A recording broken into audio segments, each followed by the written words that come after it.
तो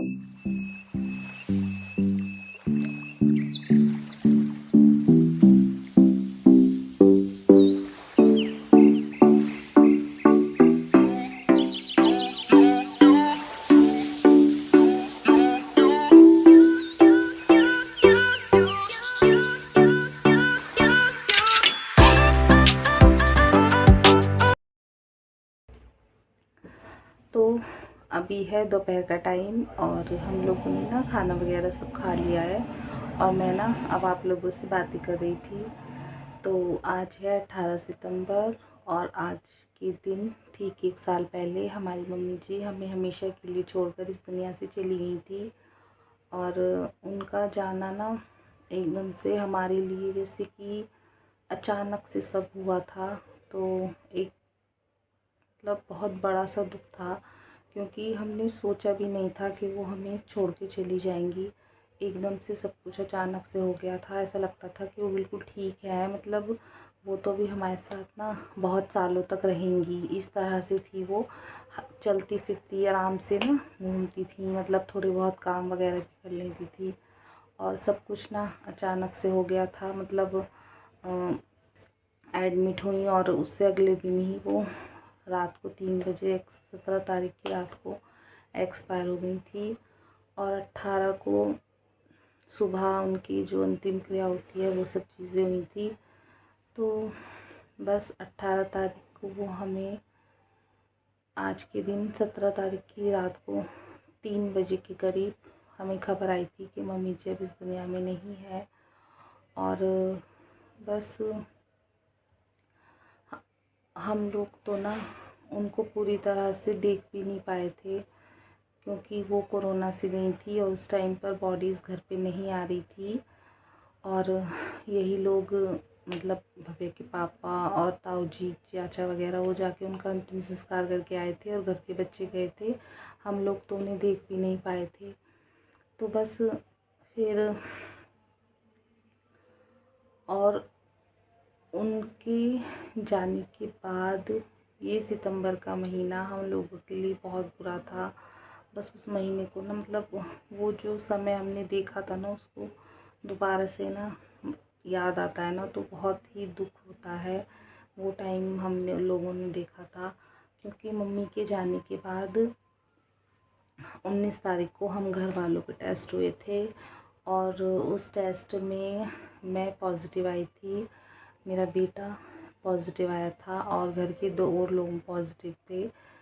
तो मतलब उनके, एक तरफ तो उनके जाने का दुख था और दूसरी तरफ ये था कि जैसे ना, मतलब हमारी फैमिली से अगर कोई इंसान कोरोना पॉजिटिव होकर एक्सपायर हो गया तो फिर हमें अब ये डर था कि शायद हम भी ना, पता नहीं बचेंगे या नहीं बचेंगे।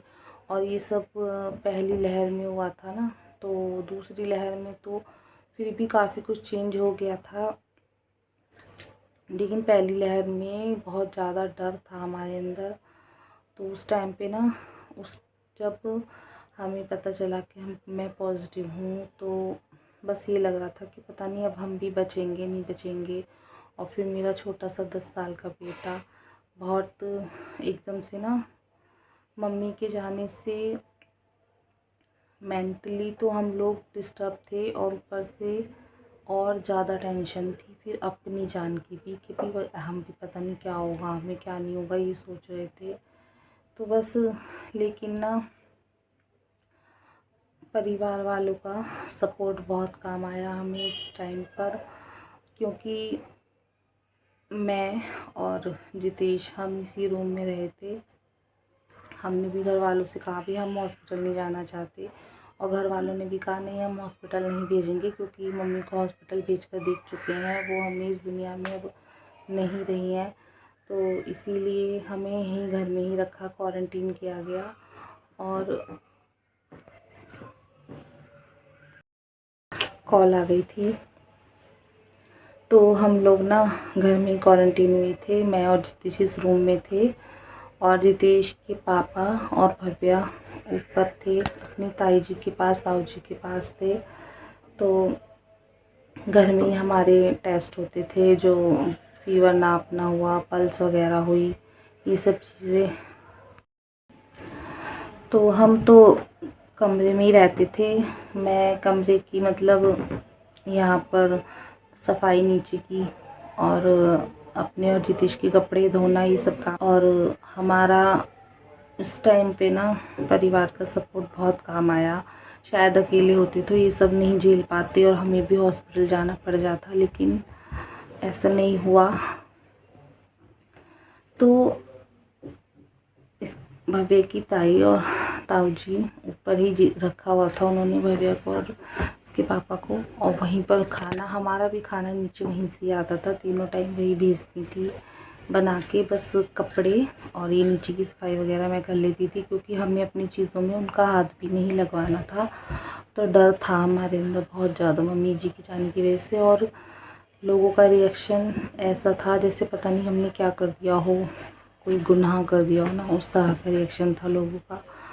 तो खैर परिवार का सपोर्ट काम आया।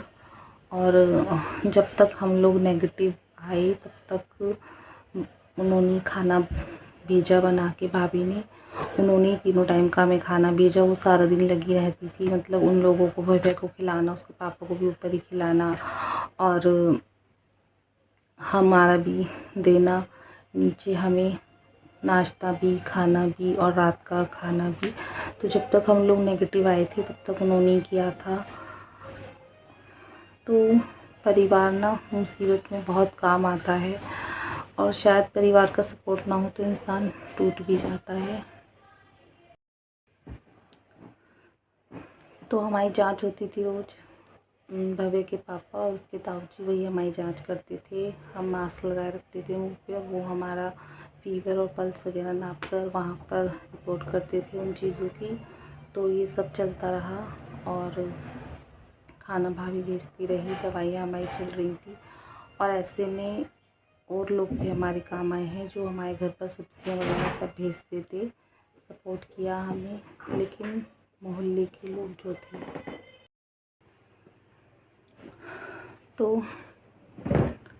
बहुत काम आए हमारे, जो हमारे लिए यहाँ पर सामान देकर जाते थे। तो अब मैं उनका नाम यहाँ वीडियो में नहीं ले सकती हूँ, पता नहीं उन लोगों को अच्छा लगे या ना लगे, लेकिन बहुत सपोर्ट किया है। और भव्य की ताई ने और ताऊ जी ने भी हमें बहुत सपोर्ट किया। देखिए जो हमारा करता है ना, हमें उसे याद रखना चाहिए, और वो मुझे ना हमेशा याद रहेगा कि हमारी उस दुख के टाइम पे ना उन्होंने हमारा किया। और फैमिली का मतलब ये होता है कि दुख सुख में ना एक दूसरे का हम करें, कि कोई अगर बीमार है या कुछ है, और उस टाइम पे मम्मी जी का दुख था, और ऊपर से अगर हम लोग भी हॉस्पिटल जाने वाने की कंडीशन आई थी तो बहुत ज़्यादा स्थिति बिगड़ सकती थी और घर ना पूरी तरह से एकदम डिस्टर्ब सा हो जाता। तो बस इसी तरह परिवार के सपोर्ट से हम लोग निकल पाए थे। और अक्टूबर 2 तारीख को हमारी रिपोर्ट नेगेटिव आ गई थी, और 19 सितंबर को पॉजिटिव आई थी और 2 अक्टूबर को नेगेटिव आ गई थी। उसके बाद भी धीरे धीरे चीज़ें पहले की तरह आई थी। तो बस इसीलिए ना पिछला सितंबर हमारे लिए बिल्कुल अच्छा नहीं गया था। और आज मम्मी जी को 1 साल हो ही गया है ना, तो वो सारी चीज़ें ना माइंड में दोबारा से, मतलब याद ना करते हुए भी ना चीज़ें दोबारा से दिमाग में घूमती हैं। तो बस यही सब कुछ हुआ था। तो चलिए फिर लेती हूँ मैं आपसे विदा। और प्लीज़ अगर आप मेरे चैनल को आपने सब्सक्राइब नहीं किया है तो प्लीज़ सब्सक्राइब कर दीजिए, और वीडियो को लाइक कीजिए, शेयर कीजिए और कमेंट कीजिए। और मैं मिलूँगी आपसे अगली वीडियो में, तब तक लेती हूँ आपसे इजाज़त। Bye bye.